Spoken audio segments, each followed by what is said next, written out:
ओडिशार कोरेई निर्वाचन मंडली रे 2024 रो फलाफल सेटा केवल गोटे हार जितर कथा नुहे। एहा पछरे अछि एक बड़ कहानी, एक राजनीतिक भूकंपर कहानी। आउ एही कहानी को कहूची सेठाकार तथ्य, सेठाकार संख्या। एहा देखाउची किभଳି भोटरंक मनरे एक गभीर परिवर्तन आसीची। तेबे चलंतु एई तथ्यर गभीरता को जाई बुझिबा प्रकृतरे सेठी कोन घटिला। आजी आमे कोन सबु देखिबा। प्रथमे सेई सूक्ष्म व्यवधानर फलाफल उपरे नजर पकेइबा। तापरे पछकु जाई 30 वर्षर शक्ति परिवर्तन को बुझिबा। एही उल्टापाल्टा पछरे कारण कोन थिला तार विश्लेषण करिबा। आउ शेषरे तथ्य आधार रे किमिति विश्वास को पुणी थरे बढ़ा जाई पारिबो से विषय आलोचना करिबा। तेबे एही पूरा कहानी को बुझिबा को हेले आमको आरंभ करिबा को पड़िबो सेही संख्यारु। 2024 निर्वाचनर सेही आश्चर्यजनक संख्यागुड़िक उपरे चालंतु प्रथमे नजर पकेइबा। आमे कथा हेउचे कोरेई विषय। ओडिशार जाजपुर जिल्लार एक गुरुत्वपूर्ण अंचल। एहा एमिति एक जागा जोंठी गोटे पटे अछि गाँर माटी, कृषि समुदाय आ अन्य पटे अछि शिल्प सहर व्यासनगर। एही माटी आ शिल्पर मिश्रण ही एठाकार राजनीति को गढ़ई थाए। आ 2024 रे एठी एक बड़ संदेश देखिबा को मिलिला। विजयर व्यवधान केते थिला जानती? मात्र 5646 भोट। भाभी देखंतु जोटी 1,65,000 अधिक लोक भोट दउछंती सेठी एतिकी छोट व्यवधान रे हारजित होउची। एहार अर्थ परिष्कार, प्रत्येकटी भोटर मूल्य थिला। गोटिए भी भोट एपट सेपट हुई थांता ताले फलाफल बदली जाई थांता। एबे देखंतु केते बड़ उल्टापालट होईची। कल्पना करंतु 2019 रे बीजेडी पाखापाखी 21% भोट रे आगुआ थिला। एक बहुत बड़ व्यवधान। किंतु मात्र 5 वर्ष भितरे 2024 रे सबु किछि बदली गला। बीजेडीर सेही बड़ अग्रणी केवल शून्य हेलाणी, बरं बीजेपी 3.4% भोट रे आगकु चलीगला। एहाकु ही कुहा जाए एक नाटकीय परिवर्तन। तेबे एही परिवर्तन हेला केमिति? एहार सबुठु बड़ कारण थिला बीजेपीर भोट अंशरे एक विशाल वृद्धि। 2019 रे जोंठी दलकु प्राय 29% भोट मिलिथिला, 2024 रे ताहा सीधा सड़क बढ़ी 48% रे पहुंचीगला। माने पाखापाखी 20 पॉइंटर लंफ। आउ एइटा ही पूरा खेल को बदली देला। किंतु मने रखिबाकु हेबो 2024 रो एही फलाफल किछि गोटे रातिरे होई जाएनी। एहा कोनोसी आकस्मिक घटना नथिला। एहा पछरे रहिछि एक लंबा इतिहास। 30 वर्षर शक्ति परिवर्तनर कहानी। ताकु बुझिबा निहाती जरूरी। चालंतु एक नजर पकेइबा कोरेईर राजनैतिक इतिहास उपरे। 1995 रे एठी जनता दलर प्रभुत्व थिला। तापरे 2004 रे बीजेपी प्रथम थर पई जितिला। किंतु 2009 रु 2019 पर्यंत एहा बीजेडीर एक अभेद्य दुर्ग पाल्टी जाइथिला। आउ तापरे आसिला 2024 जेबे बीजेपीर एक बड़ उत्थान देखिबा को मिलेला। तेबे देखिले तो किभଳି समय सहित राजनैतिक समीकरण बदलिची। बीजेडीर सेही दुर्ग केते मजबूत थिला एही संख्यागुड़िक तार प्रमाण। देखंतु 2009 रे 25,000 रु अधिक भोटर जीत, 2014 रे तो यह आहुरी बढ़ी 42,000 रु अधिक ही गला। आउ 2019 रे भी 30,000 रु अधिक भोट रे विजय। एते बड़ बड़ विजय परे 2024 रो पराजय निश्चित भाबरे एक बड़ घटना। किंतु एही बड़ विजय भितरे भी तथ्यरे आउ एक कहानी लुचि रहितिला।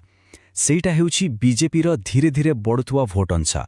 2009 रे जेउठी दल पाखरे मात्र 5.7% भोट थिला, 2019 आसिला बेलकु ताहा बढ़ी 28.8% रे पहुंची सारिथिला। माने बाहर को बीजेडी जितुथिले भी भितरे भितरे बीजेपी निजर भित्तिभूमि को मजबूत करुथिला। एहाई भविष्यत विजय पई मंच प्रस्तुत करुथिला। तेबे प्रश्न उठुछि एही उल्टापालट हेला काहेकि? वर्तमान आमे एही विश्लेषणर सबुठु गुरुत्वपूर्ण अंश को आसिबा। चालंतु तथ्य आधार रे सेही तीनोटी मुख्य कारण को बुझिबा जहा एही फलाफल पछरे थिला। प्रथम कारण हेउछि विश्वास रे फाट। लोकंग मनरे एक धारणा सृष्टि हेला जे कल्याणकारी योजनागुड़िक ठीक भाबरे पहुंचु नाही। कालिया योजना रे सीएजी द्वारा किछि त्रुटि दर्शाए जिबा कथा भी सामना को आसिला।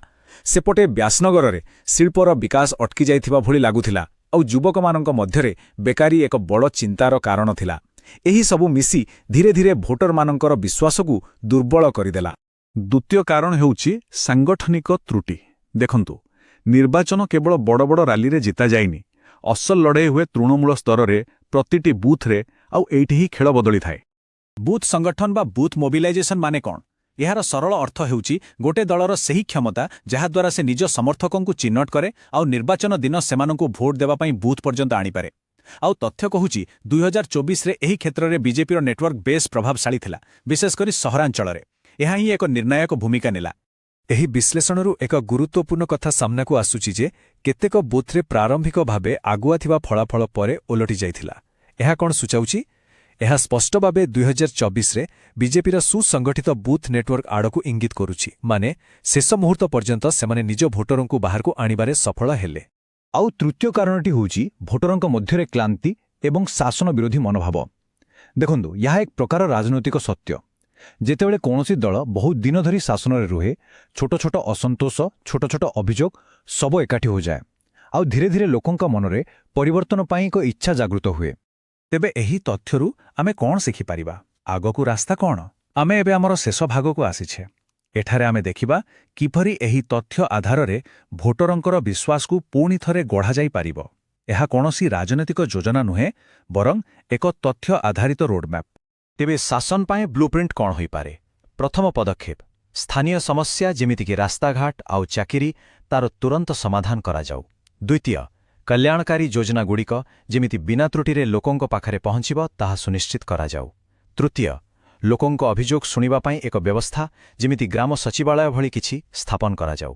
ଆଉ ଚତୁର୍ଥ, ଆଜିର ଯୁଗରେ ଆଧୁନିକ ଯୋଗାଯୋଗ ଯେମିତିକି ହ୍ୱାଟ୍ସଆପ୍ ମାଧ୍ୟମରେ ଲୋକଙ୍କ ସହ ଯୋଡ଼ି ହେବା। ଆଉ ଏ ବ୍ଲୁପ୍ରିଣ୍ଟ କାହିଁକି ଜରୁରୀ?